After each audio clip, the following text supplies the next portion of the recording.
Hello everyone. இன்னைக்கு நம்ம பார்க்க போற விஷயம் என்ன அப்படினா காம்ப்ளெக்ஸ் நம்பருக்கு ஸ்கொயர் ரூட். ஓகேவா? சோ நார்மலா ஒரு காம்ப்ளெக்ஸ் நம்பர் எடுத்துக்கிறேன். என்ன காம்ப்ளெக்ஸ் நம்பர் எடுத்துக்கிறேன்? a + ib னு ஒரு காம்ப்ளெக்ஸ் நம்பர் எடுத்துக்கிறேன்னு வெச்சுக்கோங்களே. இதுக்கு ஸ்கொயர் ரூட் எடுத்தா அதோட வேல்யூ எப்படி இருக்குன்னு பார்க்கலாமா? சோ அதுக்கு வந்து ஒரு ஃபார்முலா இருக்கு. ஓகேவா? சோ அது என்ன ஃபார்முலானா square root of a + ib. ஓகேவா? சோ ஒண்ணுல இந்த காம்ப்ளெக்ஸ் நம்பருக்கு நான் ஸ்கொயர் ரூட் எடுத்தேன்னா அதோட ஃபார்முலா என்னன்னா less or minus square root of modulus of z plus a divided by 2 plus I b divided by mod b multiplied by square root of mod z minus a divided by 2. ஓகேவா? Okay.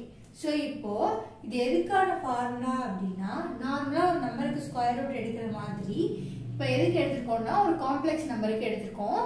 So அதோட formula தான் இது.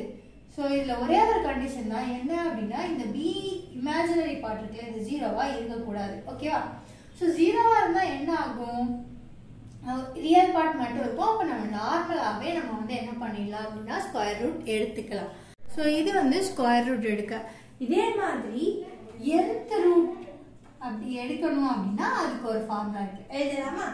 So அது என்ன formula அப்படினா z power 1 by n equals r power 1 by n multiplied by cos theta plus 2k pi divided by n plus I sin